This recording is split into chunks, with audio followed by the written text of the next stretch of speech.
El cristiano necesita tener calzado. Usted puede tener ahí su cinto todo apretado, hombre, está comprometido, y puede tener su coraza en su pecho, y puede estar viviendo una vida santa y justa como el Señor quiere, pero a menos de que pueda estar de pie, usted se va a caer, y entonces debe tener una base sólida.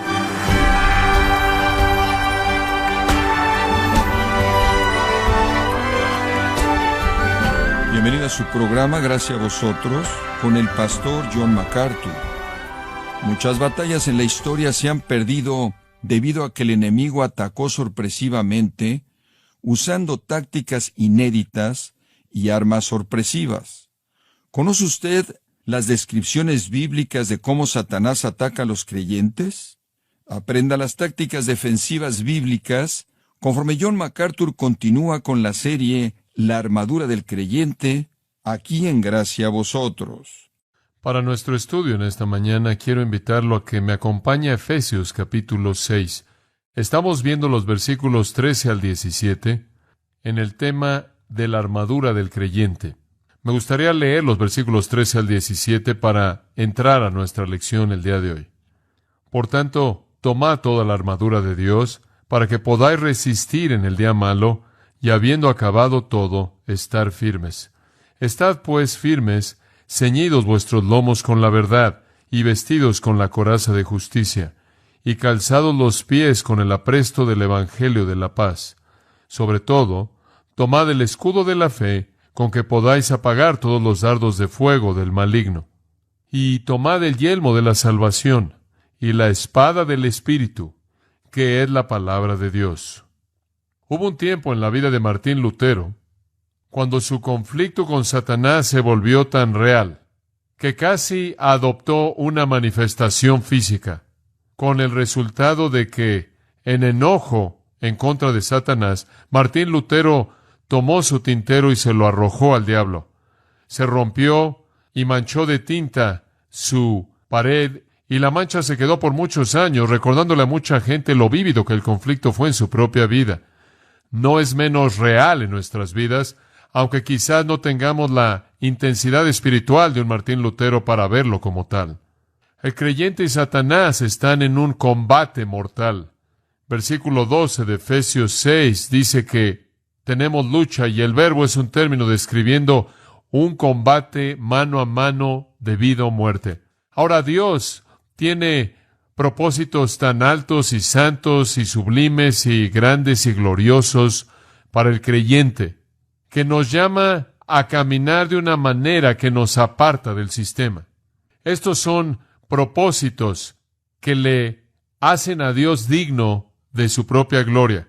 Pero por otro lado, Satanás continuará haciendo todo lo que pueda hacer por estorbarnos para que cumplamos los propósitos de Dios.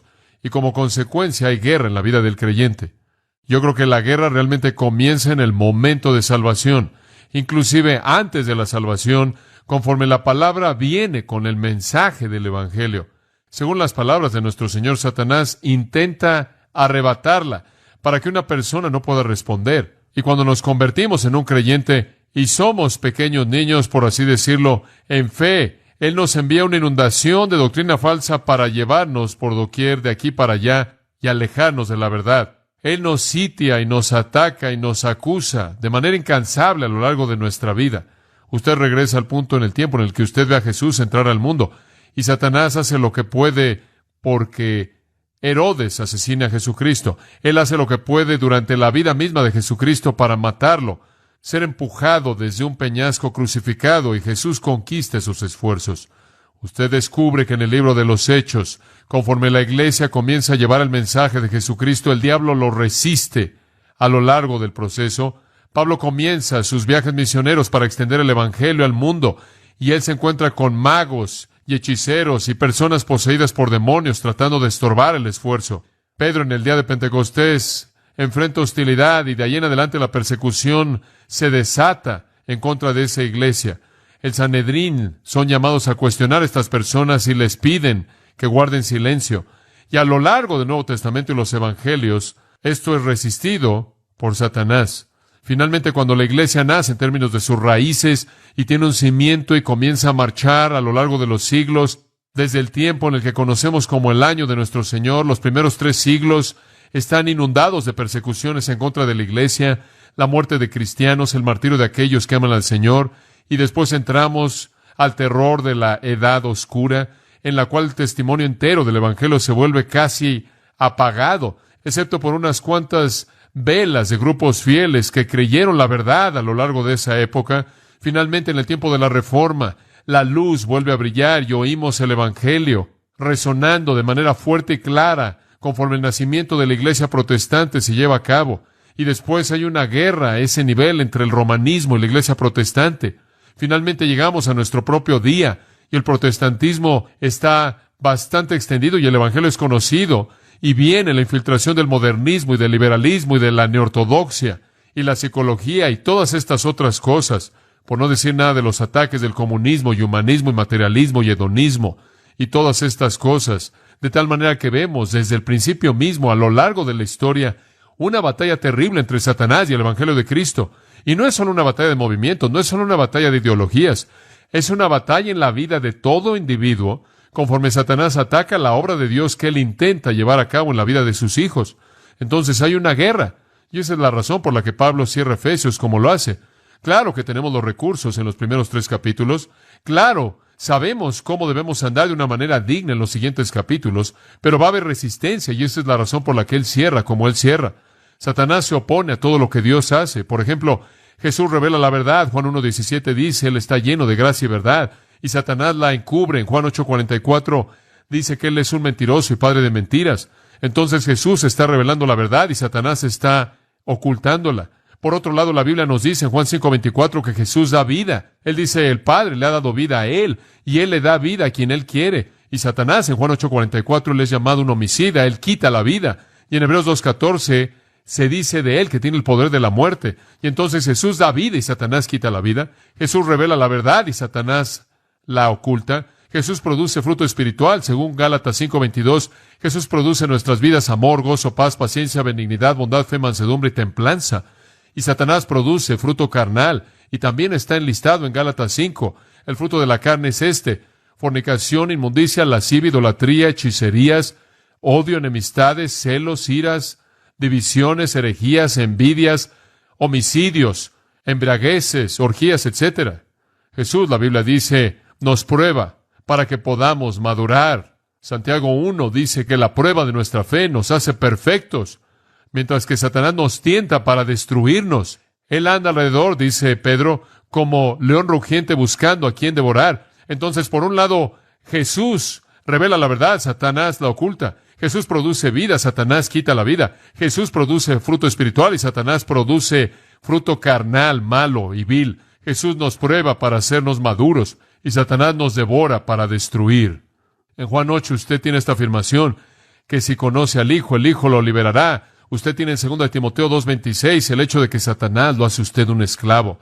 En 1 de Juan 2:1 Jesús defiende al creyente. Si alguno pecare, abogado tenemos para con el Padre, Jesucristo el justo. Pero en Apocalipsis 12:10 el diablo nos acusa. Entonces usted tiene este conflicto tremendo que se está llevando a cabo todo el tiempo entre Dios y Satanás en la vida de un creyente. Ahora, ¿cómo vamos a ganar? ¿Cómo vamos a conocer la victoria? ¿Cómo vamos más allá de nuestras dudas? ¿Cómo nos elevamos por encima de nuestros pecados? ¿Cómo superamos nuestras indiferencias? ¿Cómo alcanzamos el nivel de vida espiritual al que Dios nos llama? ¿Cómo caminamos de una manera digna de un llamado elevado, un llamado celestial? ¿Cómo derrotamos a Satanás? ¿Cómo llegamos a obtener la victoria? Bueno, la Biblia nos da soluciones. De hecho, el Nuevo Testamento nos da varias respuestas clave. Y quiero que usted las escuche. Esta es una pequeña mini teología de cómo un creyente enfrenta a Satanás. Y por cierto, esto es lo que la Biblia enseña acerca de cómo usted enfrenta a Satanás en su propia vida. Y hasta ahí llega. Hay gente en la actualidad que quiere promover exorcismos y ciertos rituales y tienen ciertas fórmulas para enfrentar a Satanás, pero esto es lo que las Escrituras dicen.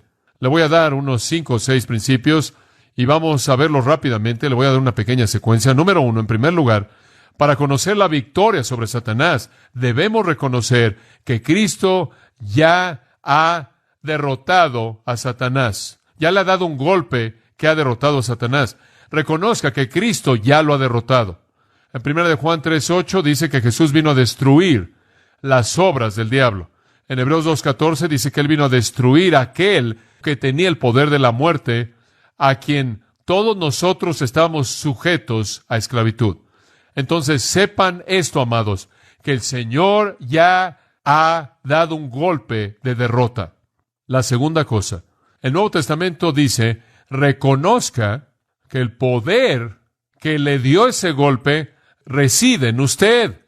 El poder que derrotó a Satanás está morando en usted.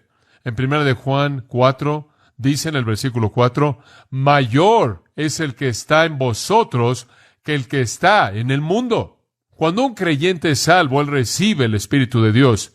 Implantado en él está el poder que derrotó a Satanás. El recurso, la reserva está ahí. Tercera cosa. 1 de Pedro 5, versículos 8 y 9, dicen esto. Sed sobrios. Eso significa conozca sus prioridades. Esté comprometido. Velad, esto es, esté atento, porque vuestro adversario, el diablo, como león rugiente, anda alrededor mirando a quién devorar, al cual resistid firmes en la fe. Ahora observe, principio número 1. Reconozca que Cristo ya le ha dado un golpe de derrota a Satanás. Principio número 2. Reconozca que Satanás, ese poder que derrotó a Satanás, mora en usted por el Espíritu de Dios. Ese es su recurso, el de usted. Número 3. Resista a Satanás. Resístalo. Y puede hacerlo porque usted tiene ese poder disponible. Ahora dice usted, bueno, John, ¿cómo es que lo resistes? Como Pedro dice. Bueno, veamos Efesios 4:27. Eso nos va a dar otro concepto. Efesios 4:27 nos dice cómo resistimos a Satanás, expresando su poder en nuestras vidas. Efesios 4:27 simplemente dice esto. Ni dad lugar al diablo.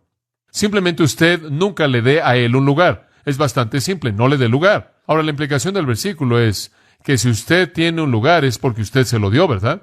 De tal manera que su voluntad es la clave. Ahora, regresemos de nuevo. Comience al reconocer que el golpe mortal ya ha sido dado. Después pasa, en segundo lugar, al hecho de que el poder que dio ese golpe mortal reside en usted. Esté alerta, entonces, en resistir sus esfuerzos. ¿Qué significa eso? No le dé lugar alguno a Satanás en su vida. Dice usted, muy bien, ¿cómo evito hacer eso? ¿Cómo es que evito darle lugar a él? ¿Cómo es que me mantengo, como dice 2 Corintios 2:11, cómo es que me guardo de darle ocasión a él una ventaja? La respuesta es esta, 2 Corintios 2:11. No seáis ignorantes de sus estrategias. Muy bien, ¿quiere usted no darle un lugar? Entonces esté consciente del punto del que va a atacar. Cierre la ventana. Póngale la llave a la puerta. Asegúrese de que no es ignorante usted de sus estrategias. Dice usted, bueno, ¿cuáles son sus estrategias? 1 de Juan dice porque todo, eso es correcto, la palabra todo, porque todo lo que está en el mundo, los deseos de la carne, los deseos de los ojos y la vanagloria de la vida, no viene del Padre, sino del mundo. ¿Cómo es que Satanás lo ataca a usted? Los deseos de los ojos, los deseos de la carne y la vanagloria de la vida. Esa es su estrategia. Entonces, si usted no es ignorante ahí, usted cierra la puerta a los ojos, usted cierra la puerta a los deseos de la carne, usted cierra la puerta a los deseos de los ojos, usted cierra la puerta a la vanagloria de la vida, usted no le va a dar lugar a Satanás, y si no le da lugar a Satanás, usted va a resistir que le entre a su vida. Aquí hay otro pensamiento. Si usted no le va a dar lugar al diablo, eso significa que tiene que estar consciente de sus estrategias. No puede ser ignorante. Y en segundo lugar, cuando lo vea venir, huya. 2 de Timoteo 2:22 dice, huye de las pasiones juveniles, huye de la tentación y sigue la justicia, dice. Ahora, esta es una fórmula bastante simple. Permítame volverlo a decir para que lo entienda. Reconozca el golpe mortal que ya se le ha dado por el poder de Cristo. Reconozca que el poder reside en su vida. Por lo tanto, resista al diablo, lo cual significa no le dé lugar en su vida a él. Usted hace eso, número 1, al no ser ignorante de sus estrategias, y 2, cuando vienen al huir de ellas. Dice usted, bueno, John, ¿cómo es que te orientas para hacer esto? Ese es 2 de Corintios 10:3. 2 de Corintios 10:3. Porque aunque andamos en la carne, no luchamos según la carne. Lo que Pablo está diciendo es que somos seres humanos, pero nuestra batalla no es una batalla humana. Somos criaturas físicas, pero nuestra batalla no es una batalla física. Versículo 4 de 2 de Corintios 10. Porque las armas de nuestra milicia no son carnales. No, no estamos peleando una batalla humana. Los hombres realmente no son el enemigo. La batalla realmente no es a nivel humano, a nivel carnal. Nuestras armas no son simplemente carnales, sino que son poderosas en Dios. En otras palabras, tenemos una batalla espiritual que demanda armas espirituales. Ahora, ¿cómo vamos a usar estas armas? ¿Cómo vamos a saber que podemos estar conscientes de sus estrategias, que podemos huir de sus tentaciones y que podemos resistir sus ataques? ¿Y cómo podemos estar seguros de que no le vamos a dar lugar en nuestras vidas? ¿Cómo vamos a apropiarnos del poder? Al final del versículo 5 simplemente dice, llevando cautivo todo pensamiento a la obediencia de Cristo. Ahora escuche, esa es la nota final en nuestra pequeña teología breve. Para que podamos saber que Cristo le ha dado un golpe mortal a Satanás, para que podamos saber que ese mismo poder reside en nosotros, para que podamos resistir a Satanás, no darle lugar a su entrada, no ser ignorantes de sus estrategias, huir sus tentaciones, debemos llevar todo pensamiento cautivo a la obediencia de Cristo. En otras palabras, nuestra mente debe estar controlada por la palabra de Dios mediante el poder del Espíritu de Dios. No hay atajos, amados, para la vida cristiana eficaz, victoriosa. Si usted va a vivir una vida cristiana victoriosa, significa que debe tener una mente entregada a la palabra de Dios para que sus pensamientos y sus sentimientos estén controlados por esa misma verdad. Ahora esa es la fórmula del Nuevo Testamento en un marco teológico simplemente tomado de varios pasajes. Pero permítame dar un paso más hacia adelante. Todo eso está resumido de manera hermosa y maravillosa en un pasaje. Está enfrente de usted y es Efesios capítulo 6, versículos 13 al 17. Todos esos principios que le acabo de dar, de una u otra manera, están latentes en este pasaje. Todos están aquí, todos están disponibles y están presentados de manera hermosa en esta obra maestra de cómo un creyente gana la guerra contra las fuerzas del infierno. Y recuerden, amados, hay una guerra real y hay una victoria real disponible a nivel diario. Ahora, ¿qué armadura ya hemos examinado? Observe el versículo 14. En primer lugar, dijimos que conforme Pablo ve al cristiano y su guerra con Satanás, él ve en su mente a un soldado romano que está listo para la batalla. Y todo lo que hace un soldado romano para prepararse a sí mismo, sugiere en la mente de Pablo imágenes que pueden ser traducidas en la batalla del cristiano con Satanás. Y comienza entonces a hacer la comparación. Y así como un soldado romano usa un cinto en el cual él mete toda la túnica que está suelta, y realmente lo que está haciendo en ese punto es hacer un compromiso con la batalla, con pelear. Es su preparación, es estar listo, es expectativa, es sinceridad, es un compromiso con la batalla de lo que está hablando.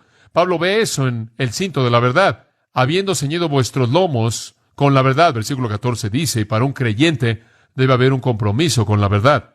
Debe haber un compromiso con pelear la batalla, vivir la vida, hacer la dedicación necesaria y consagración para ganar la batalla. Y entonces comenzamos nuestro estudio con una mirada al nivel de compromiso demandado, requerido para ganar. En segundo lugar, y en nuestro último estudio, vimos la siguiente parte de la armadura en el versículo 14 también. Y habiéndose puesto la coraza de la justicia. Y explicamos que un soldado romano se colocaba una coraza en el pecho para cubrir sus áreas vitales. Y no quería que lo golpearan ahí porque era fatal. Y habían dos áreas que él estaba protegiendo. El área del corazón y el resto, conocido como las entrañas en la terminología hebrea. Y los hebreos veían el corazón como indicativo de la mente primordialmente y las entrañas indicativo de los sentimientos. Y entonces el creyente protege su mente y sentimientos, porque esas son las áreas donde Satanás tienta. Él tienta su pensamiento y su sentimiento. Él quiere extraer el pecado de usted, inducir el pecado en usted mediante pensamientos malos y sentimientos malos. Y entonces debemos proteger esas áreas, y las Escrituras dicen que protegemos esas áreas con la coraza de la justicia. Y conforme vivimos una vida santa, conforme vivimos un tipo de vida justa, consagrada, apartada, entonces protegemos nuestras áreas vitales del ataque terrible, horrendo de Satanás. Y lo resumimos la última vez diciendo que diariamente necesitamos vivir de manera santa, diariamente para ser justos. Diariamente necesitamos vivir una vida en donde si hay pecado en nuestras vidas, confesamos, nos arrepentimos y lo dejamos. Está el mandato del Nuevo Testamento en 1 de Pedro 1:16. Oímos el clamor, sed santos porque yo soy santo, dice Dios. En 2 de Corintios 7:1 Pablo dice, limpiándonos de toda inmundicia de la carne y perfeccionando la santidad en el temor de Dios. En Colosenses capítulo 3 oímos a Pablo decir, haced morir las obras del cuerpo, y después él enlista todas las cosas malas. Y en 1 Tesalonicenses 5 habla de eliminar toda forma de maldad en nuestras vidas. Pero quizás el pasaje más claro y simple de todos para ilustrar la coraza es Romanos 13:11. Ahí en el versículo 14 Pablo dice esto, conociendo el tiempo, que es el tiempo de despertarnos del sueño, porque ahora nuestra salvación está más cerca que cuando creímos. En otras palabras, nos estamos acercando a la venida de Cristo. La noche está avanzada y se acerca el día. Esto es el amanecer del gran día del Señor. Desechemos, pues, las obras de las tinieblas y vistámonos la armadura de la luz. Eso es exactamente lo que él está diciendo en Efesios. Desháganse de la oscuridad y vístanse de la armadura de la luz. Y luz significa santidad, pureza, y la oscuridad significa maldad.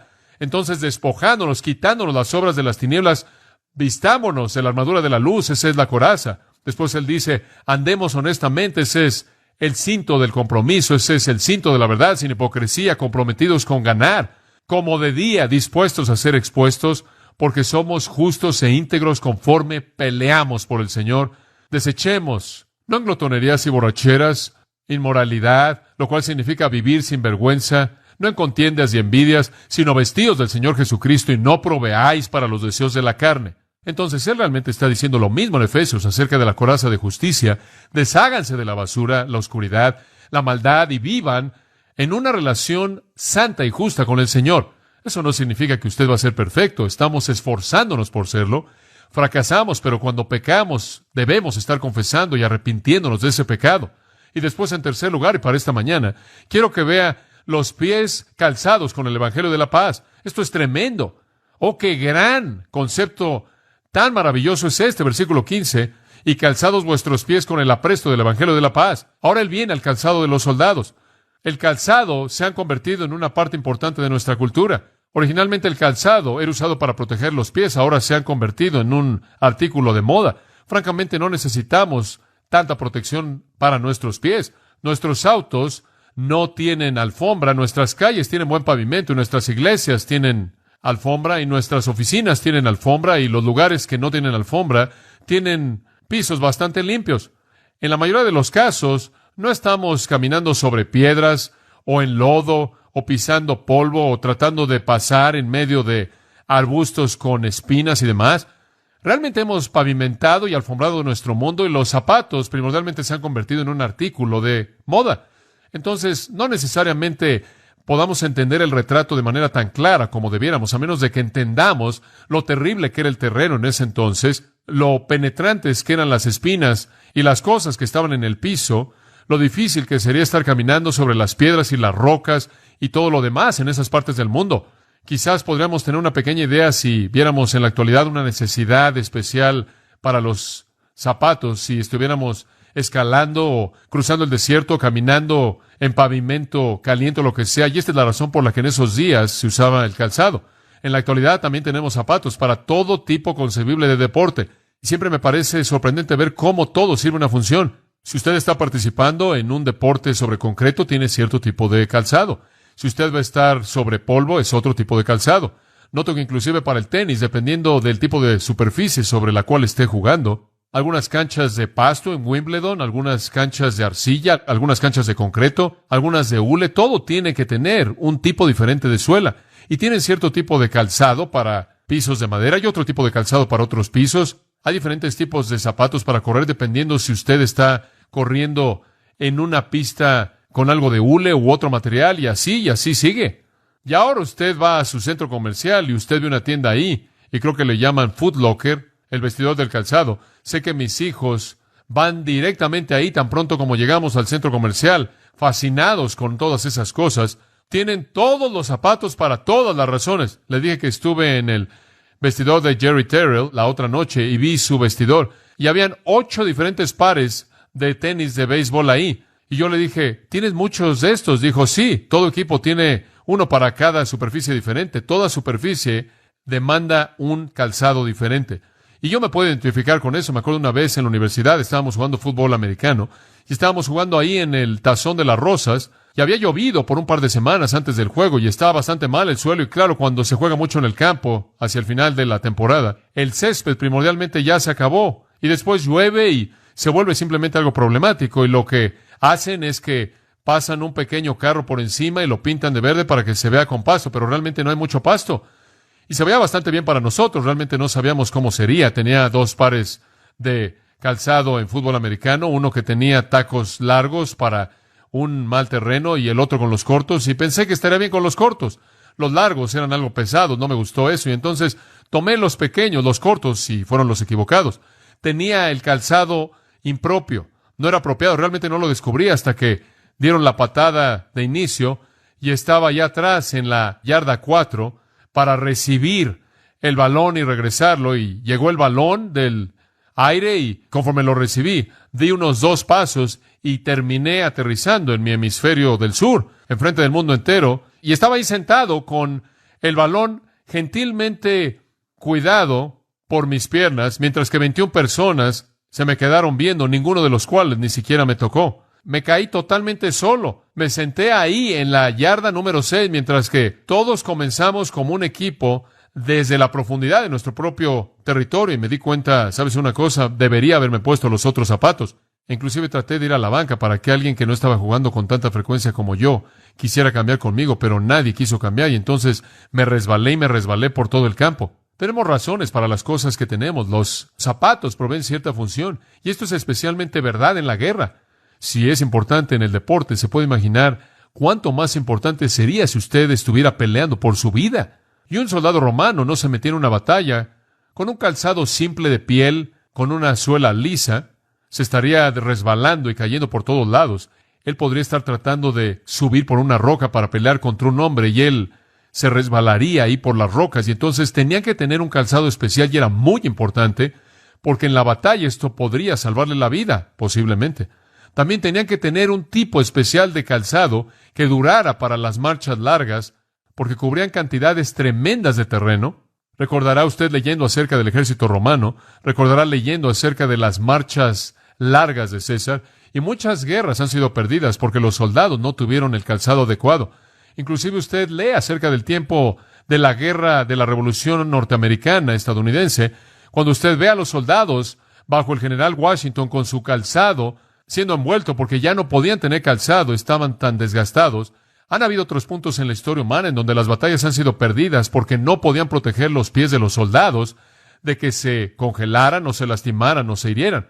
También en el tiempo de las guerras romanas había una costumbre común. En la actualidad tenemos campos de minas para atrapar a los ejércitos que se acercan. En esos días, sabiendo que un ejército venía detrás de cierto ejército, ellos colocaban en el suelo palos que estaban afilados a un punto de ser una navaja, enfrentando ese ejército, esperando perforar los pies de los soldados que iban avanzando. Y entonces, para protegerse a sí mismos, los soldados romanos usaban una bota que tenía una suela pesada que no podía ser perforada, porque si sus pies eran perforados no podían caminar, y eso podía debilitar al soldado entero. Y usted sabe, él podía ser quizás el mejor soldado que había, él podía tener la fuerza más grande y todo eso, pero si sus pies estaban lastimados, la planta de sus pies, él estaba aniquilado. Es sorprendente. Usted puede lastimarse su brazo, sus manos, sus codos, sus hombros, y todavía puede seguirse moviendo y funcionar, pero si usted se lastima sus pies, realmente usted está debilitado. Y entonces trataban de perforar sus pies. También en la batalla usted podrá ser el hombre más fuerte que vive, usted podría tener la mejor espada que hay, pero si usted no se puede poner de pie, usted está en serios problemas. Y entonces era de tal importancia el calzado que esto es lo que usaban. Usaban una especie de semibota con una suela gruesa que tenía una especie de clavos así, y estaba amarrado de esta manera a sus pies, y después tenían tiras que se amarraban en toda dirección, de tal manera que estaba tremendamente apretada, adhiriéndose a su pie. En la parte de abajo tenían una especie de clavos, como pequeños pedazos de metal que salían de la parte de abajo, como en fútbol americano, o un zapato para atletismo, o un zapato de béisbol, para que pudieran pararse en la tierra. Esto les daba firmeza para que pudieran estar de pie en la batalla. Y esto es lo que Pablo ve. Él ve a este soldado romano de pie, y sus pies están firmes, y él puede permanecer de pie firme y hacer movimientos rápidos y mantener sus pies en su lugar. Él no se resbala, él no se cae. Ahora él dice, el cristiano necesita también tener calzado. Usted puede salir ahí, usted sabe, y puede tener ahí su cinto todo apretado, hombre, está comprometido, y puede tener su coraza en su pecho, y puede estar viviendo una vida santa y justa como el Señor quiere, pero a menos de que pueda estar de pie, usted se va a caer y entonces debe tener una base sólida. Ahora regresemos al versículo 15 y veamos los puntos específicos. Y calzados los pies con el apresto del Evangelio de la paz. Sus pies deben estar calzados con el apresto, y la palabra apresto aquí no necesita confundirlo. Probablemente se oye un poco rara la manera en la que es traducida. Simplemente significa listo o equipado. Y lo que él está diciendo es que sus pies deben estar listos. Al tener el calzado puesto, eso es lo que él está diciendo. Deben estar equipados, deben estar preparados. Esa es la idea. De hecho, en Tito 3:1, el mismo término, apresto, preparación, es traducido listos. Entonces, es la idea de estar listo, de estar preparado, de estar equipado. Nuestros pies deben estar equipados, deben estar calzados de manera apropiada para la batalla. Ahora, la mayoría de la gente que lee esto y muchos comentaristas que han escrito acerca de esto suponen que tiene una referencia al ir a predicar el Evangelio de la paz. Hombre, tengo mis zapatos del Evangelio puestos y voy a salir a predicar. Y básicamente sacan eso de Romanos 10:15, porque Romanos 10:15 cita Isaías 52:7. Escrito está, cuán hermosos son los pies de los que predican el Evangelio de la paz y traen las buenas nuevas de cosas buenas. Cuán hermosos son los pies de los que predican el Evangelio de la paz. Tiene usted la misma frase ahí, el Evangelio de la paz. Y entonces en el mensaje de Pablo en Romanos 10:15, cuando él dice, ¿cómo irán sin un predicador y cómo predicará alguien a menos de que sea enviado? Y entonces, por lo tanto, cuán hermosos son los pies de aquellos que salen y predican el Evangelio de la paz. Ahora, el Evangelio de la paz, escucha esto, es algo que debe ser predicado, no hay duda. Es algo que debe ser llevado y predicado. De eso está hablando Romanos 10. No es de lo que Efesios 6 está hablando. Efesios 6 no tiene nada que ver con predicar, no tiene nada que ver con salir a ningún lugar. ¿Cuál es la primera palabra en el versículo 14? ¿Cuál es? Estad, pues, firmes. Esa es la primera frase. Esto no es salir, es estar de pie, de lo que está hablando el apóstol. Y el punto aquí no es evangelizar a los perdidos. El punto aquí no es predicar el evangelio. El punto aquí es pelear contra el diablo. Esto no es evangelismo a un incrédulo. Esto es conflicto para el cristiano. Él no está hablando de ir a ningún lugar y predicar. Él está hablando de estar de pie en donde está y pelear contra el diablo. La idea es mejor expresada en las palabras de 1 Corintios 16:13. Estad firmes en la fe. Estad firmes en la fe. Versículo 11. Para que podáis estar firmes. Ese es el punto. Versículo 13. Para que podáis resistir y habiendo todo, estad firmes. Todo tiene que ver con estar firme, estar de pie, no ir, salir, moverse. Entonces, esa no es la interpretación apropiada. Claro que el Evangelio de la paz puede ser predicado. Debe ser predicado.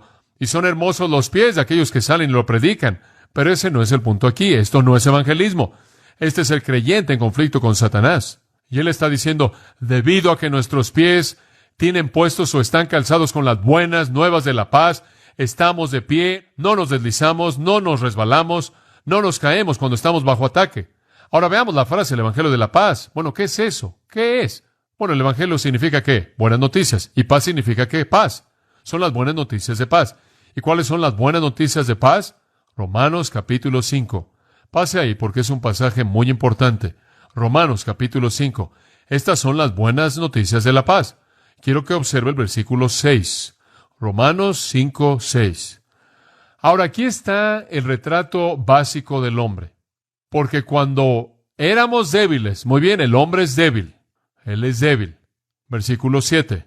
Porque apenas uno moriría por un hombre justo, lo cual significa que por un hombre injusto nadie jamás moriría. Entonces la implicación está en el versículo 6, somos débiles. En el versículo 7, somos injustos.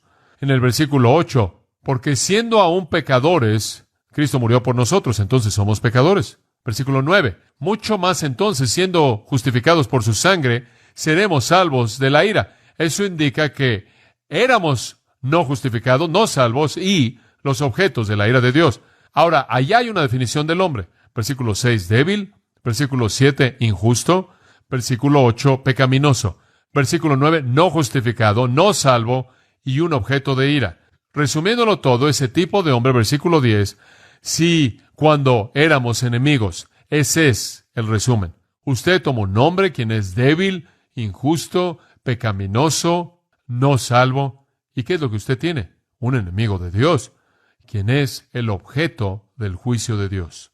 El Dios y el hombre, escuche esto, están en dos lados diferentes. Nunca permita que alguien lo convenza de que Dios es el Padre de todo mundo, que Dios ama y tolera a todo mundo y que todo mundo está en la familia de Dios.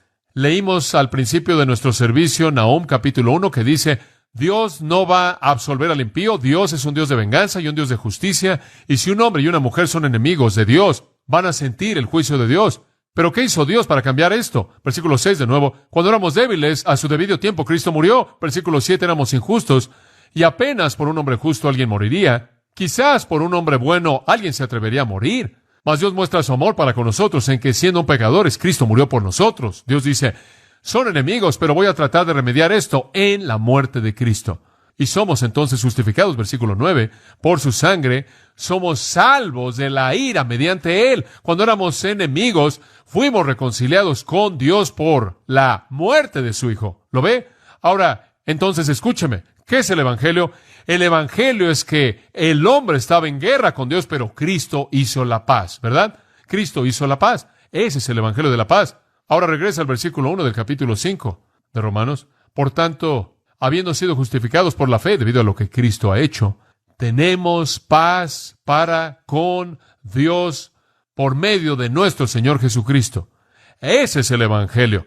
El Evangelio es que el hombre y Dios estaban en guerra y Dios estaba en el lado contrario contra el hombre, como Jesús dijo, si no estás conmigo, ¿estás qué? ¿Contra mí? En el libro de Apocalipsis el Señor dice, vendré contra ti, pelearé contra ti con la espada de mi boca. Entonces el hombre es un enemigo de Dios, sin embargo Cristo viene y hace de la paz una realidad. Esas son las buenas noticias. Las buenas noticias es que usted está en paz con Dios. Dios y usted ya no están en lados opuestos. Ustedes están en el mismo lado, ¿verdad? Dios está de mi lado. Ese es el Evangelio de la paz. Hemos sido reconciliados. 2 Corintios 5:19 dice que Él nos ha reconciliado. Colosenses. Pasaje tremendo. Capítulo 1, versículo 20. Y habiendo hecho la paz por medio de la sangre de su cruz, por Él para reconciliar todas las cosas consigo mismo, y a vosotros, que antes estaban separados y eran enemigos en su mente mediante obras impías, ahora Él os ha reconciliado. ¿Se da cuenta? El Evangelio es que somos uno con Dios. Él está de nuestro lado. Ahora, ¿sabe lo que eso significa? Eso significa que un cristiano que está firme dice, mira, Satanás, vienes en contra de mí con todo lo que quieras. Yo tengo calzados, zapatos que me anclan al suelo inamovible porque Dios está de mi lado. ¿Se da cuenta? Eso es lo que nos ayuda a estar firmes. Si yo tuviera que estar firme ahí y pelear contra los ejércitos del infierno por mí mismo, en mi propia fortaleza, perdería. Ilustración, Pedro en el huerto, Juan 18. Él está ahí de pie con los discípulos, mientras que los soldados vienen a capturar a Cristo. Y probablemente hay 500 de ellos que vienen marchando desde la fortaleza Antonia. Y tienen antorchas para alumbrar la noche para que puedan encontrar a Jesús. Y él supone que va a estar escondiéndose en una cueva en algún lugar. Y entran marchando a ese huerto. Y tienen armas, tienen ahí palos para golpearlo, para que se someta, listos para pelear contra sus discípulos. Y Jesús da un paso hacia adelante y se encuentra con ellos y les dice, ¿a quién buscáis? Y ellos responden a Jesús de Nazaret y se caen de espaldas como dominós que están ahí acostados en el polvo. Los 500, por lo menos, los que hubieran estado ahí, cayeron como dominós, están ahí y se levantan. Y él dijo, ¿a quién buscan? De nuevo, y ellos dicen, a Jesús de Nazaret.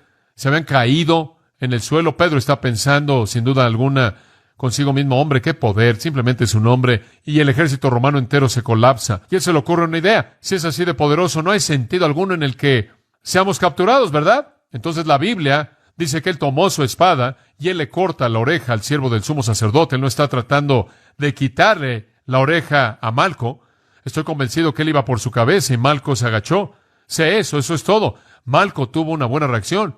No habría servido de nada cortarle una oreja, pero eso no fue la historia entera. La historia es que él va a pelear contra el ejército romano entero.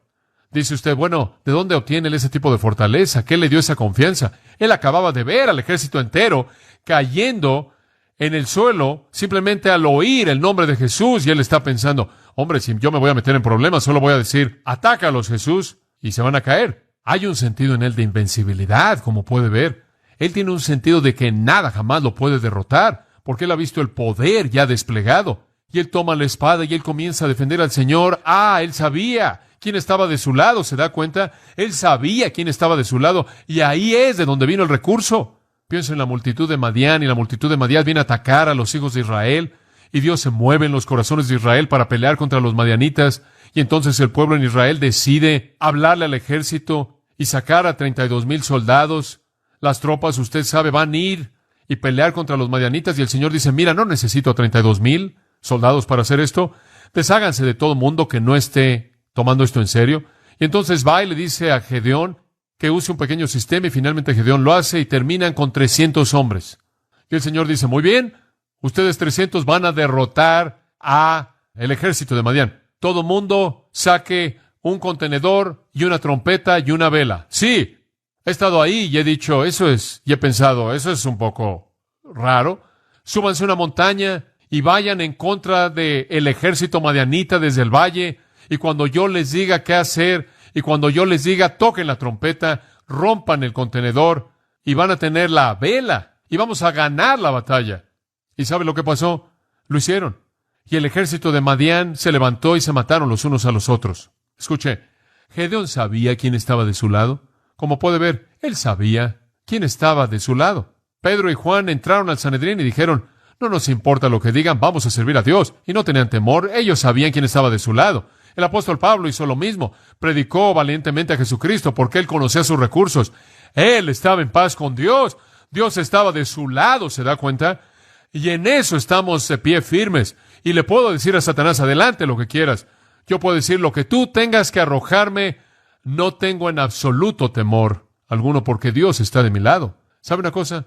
Sabiendo lo que sé, si no fuera cristiano y no tuviera a Dios de mi lado, yo tendría miedo todo el tiempo. Estaría aterrado. Escuche, usted puede estar firme, con confianza absoluta. Hace unos 8 años atrás, cuando enseñé el libro de Efesios por primera vez, le conté una anécdota. Lo voy a repetir. Cuando estuve en secundaria, en 7º año, tenía un pequeño amigo llamado Roger. Roger era un niño bajo de estatura. Ambos estábamos en 7º año.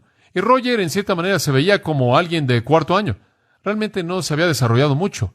Él era algo así como llenito. Se veía algo así como el hombre de Pillsbury que usted le mete el dedo.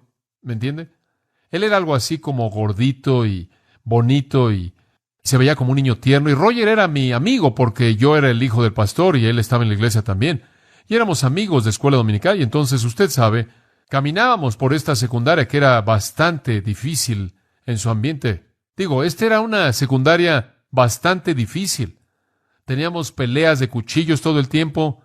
Y en el baño de los niños, cuando usted entraba, ellos tenían una caja de fusibles. Y allí en la caja de fusibles, los muchachos la abrían y dejaban cigarros de marihuana prendidos. Y todo el mundo entraba y fumaba un poco. Y esto era en 1950, no sé, en algún punto en los 1950s. Pensamos en las drogas como algo muy moderno. No. Pasaba todo el tiempo en ese entonces. Los jóvenes estaban drogados todo el tiempo. Teníamos un estacionamiento para los jóvenes que llegaban a la escuela en su carro. Llegaban en su coche. Usted sabe porque ya eran tan grandes. Herbie tenía 18 años de edad y tenía su propio auto y él estaba en nuestro grupo. Realmente era una escuela muy difícil y habían peleas constantemente todo el tiempo. Llegó al punto en el que por alguna razón les gustaba molestar a Roger. Simplemente por la manera en la que se veía, invitaba ese tipo de molestia. Y entonces íbamos caminando y siempre estaban gritándole a Roger y lo molestaban. Me acuerdo que esto pasaba continuamente. Estos jóvenes siempre estaban en problemas por usar sus pantalones demasiado bajo en esos días, ¿me entiende? Y el señor, que era el subdirector, siempre los sorprendía y les levantaba los pantalones y les ponía un cinturón grande en su cintura. Los hacía usar tirantes para avergonzarlos. Usted sabe, ¿me entiende? Y esto simplemente los molestaba aún más y entonces siempre estaban enojados. Y un día, esto era muy común, íbamos caminando y se acercaron y nos pegaron en la espalda. E hicieron que se nos cayeran todos los libros, porque íbamos cargando los libros abajo del brazo y ellos los patearon.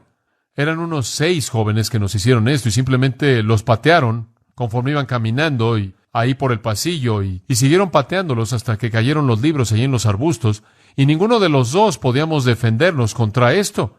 Y entonces, en cierta manera, levantamos, usted sabe, nuestros libros y tratamos de encontrar nuestros papeles. Un día estaba en el taller de carpintería y estaba lijando algo Y estaba este joven que era el líder, que se llamaba Johnny, y tomó un pedazo de madera grande y lo aventó y me partió la cabeza.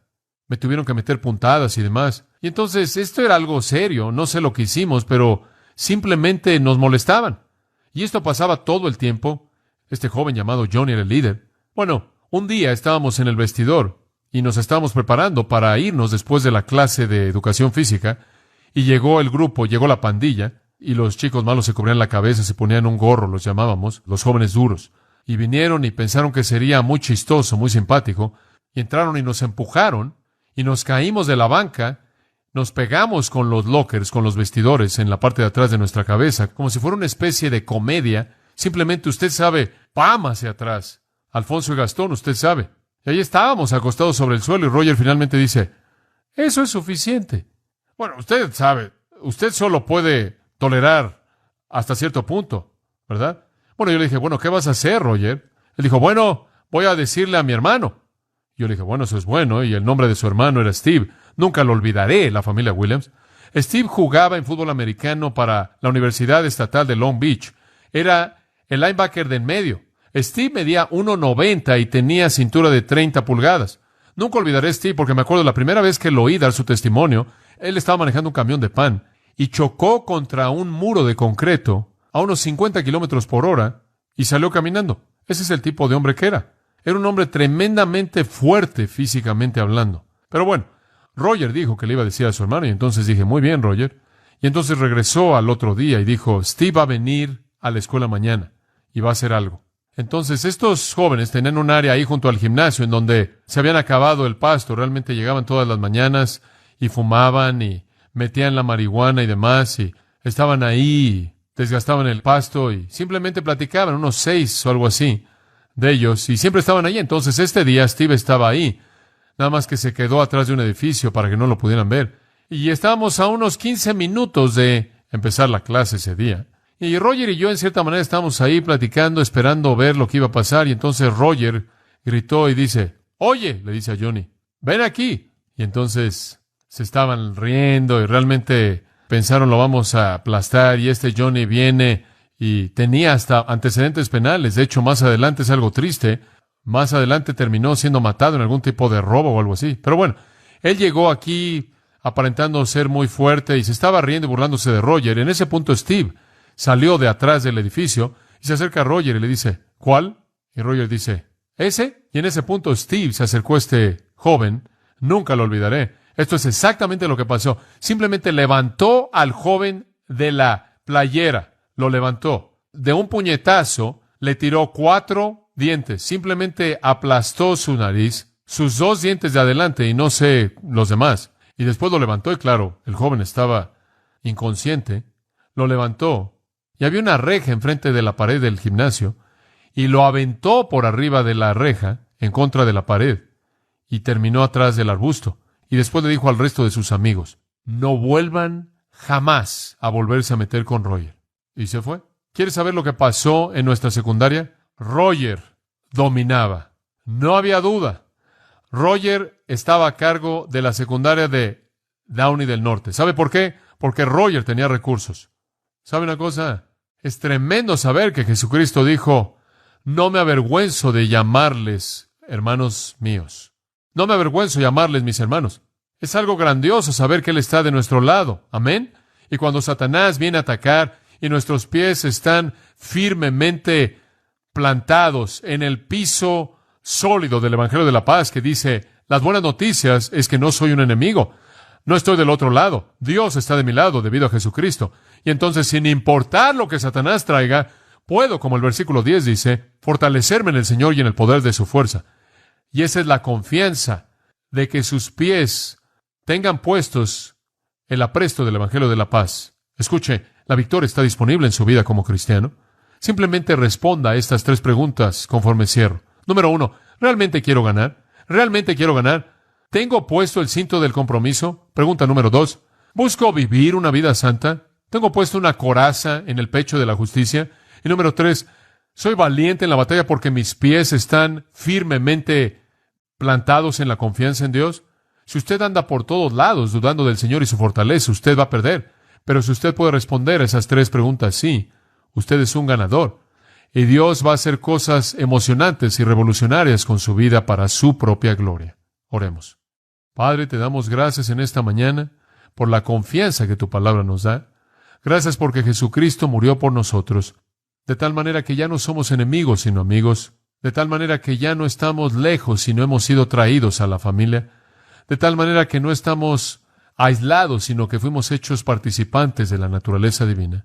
Oh Dios, gracias por Jesucristo, quien pagó nuestro castigo, quien llevó nuestro juicio, quien recibió tu venganza y tu justicia, para que podamos conocer tu gracia admirable. Oh Señor, gracias por darnos los recursos, gracias por implantar dentro de nosotros el poder mismo que causó la caída de Satanás. Gracias por darnos en ese poder del Espíritu de Dios la fortaleza para resistir al diablo, para nunca darle un lugar ni ser ignorantes de sus estrategias y siempre huir de sus tentaciones porque nuestros pensamientos son llevados a la cautividad de Jesucristo. Oh Dios, haznos obedientes a tu palabra y te agradeceremos por el privilegio en el nombre de Cristo. Amén.